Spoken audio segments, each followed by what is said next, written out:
Facebook की parent company Meta के मालिक मार्क जुकरबर्ग ने आरोप लगाया है कि जो बाइडेन कमला हैरिस प्रशासन ने कोविड से संबंधित पोस्ट को हटाने के लिए मेटा की टीमों पर बार बार दबाव बनाया था। अमेरिकी संसद की न्यायिक समिति को लिखी चिट्ठी में जुकरबर्ग ने यह आरोप लगाए हैं और अपने लगाए गए आरोप में कहा कि 2021 में बाइडेन हैरिस प्रशासन ने दबाव बनाया, कोविड से जुड़ी सामग्री को फेसबुक से हटाने का दबाव बनाया। अब लगता है कि सामग्री नहीं हटानी चाहिए थी, किसी प्रशासन के दबाव में नहीं आना चाहिए था।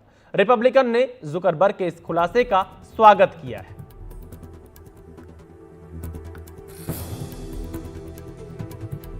मेटा के मालिक मार्क जुकरबर्ग ने एक चिट्ठी लिखी है अमेरिकी संसद की न्यायिक समिति को। इस चिट्ठी में उन्होंने आरोप लगाया है कि 2021 में जो बाइडेन कमला हैरिस प्रशासन ने कोविड से जुड़ी जितनी जानकारियां थी फेसबुक पर उन्हें हटाने के लिए दबाव डाला और कई बार उनकी टीम्स पर दबाव डाला।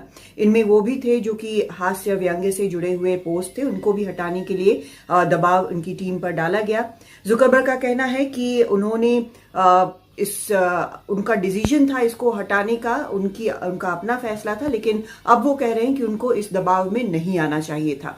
उन्होंने ये भी लिखा है इस चिट्ठी में जो उन्होंने न्यायिक समिति को लिखा है अमेरिकी कांग्रेस के, कि उनको एफबीआई ने उनकी टीम को ये बताया कि बाइडेन से जुड़े, उनके परिवार से जुड़े जो भ्रष्टाचार के मामले हैं, असल में वो रूस का डिसइंफॉर्मेशन कैंपेन है, जो कि उनका कहना है कि बाद में जब उन्होंने रिपोर्ट्स देखी तो उन्हें ऐसा नहीं लगा, लेकिन उस वक्त उस रिपोर्ट को उन्होंने फेसबुक पर डिमोट किया।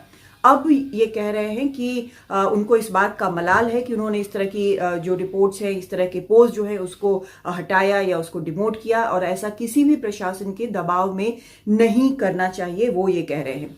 इस चीज का, जिस तरह की चिट्ठी उन्होंने लिखी है, जिस तरह की जानकारी उन्होंने दी है, रिपब्लिकन पार्टी की तरफ से इसका स्वागत किया गया है। उनका कहना है कि वो जो हमेशा से कहते रहे हैं फ्री स्पीच के बारे में और जिस तरह के आरोप लगाते रहे हैं बाइडेन हैरिस प्रशासन पर, वो सही साबित हुआ है।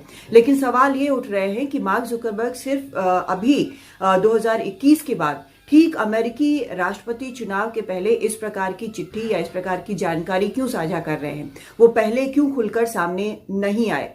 ये भी सवाल उठ रहा है कि क्या वो ट्रंप को एंडोर्स करते हैं, क्या उनका समर्थन करते हैं? पिछले कुछ दिनों में देखा गया है कि वो ट्रंप की तारीफ जरूर कर रहे हैं, खासकर ट्रंप के ऊपर जो असैसिनेशन अटेम्प्ट हुआ था उसके बाद उन्होंने उसके रिएक्शन की जुकरबर्ग ने तारीफ की थी, लेकिन खुलकर वो समर्थन में सामने नहीं आए हैं।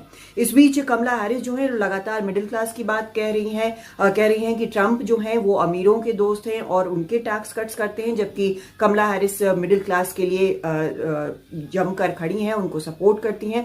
ऐसे में ये कयास लगाए जा रहे हैं कि शायद जिस तरह की चिट्ठी मार्क जुकरबर्ग ने लिखी है, असल में वो राजनीति से भी प्रेरित हो सकता है। लेकिन अगर ये सच है तो निश्चित तौर पर एक गंभीर आरोप है और इसका असर चुनावों पर भी हो सकता है।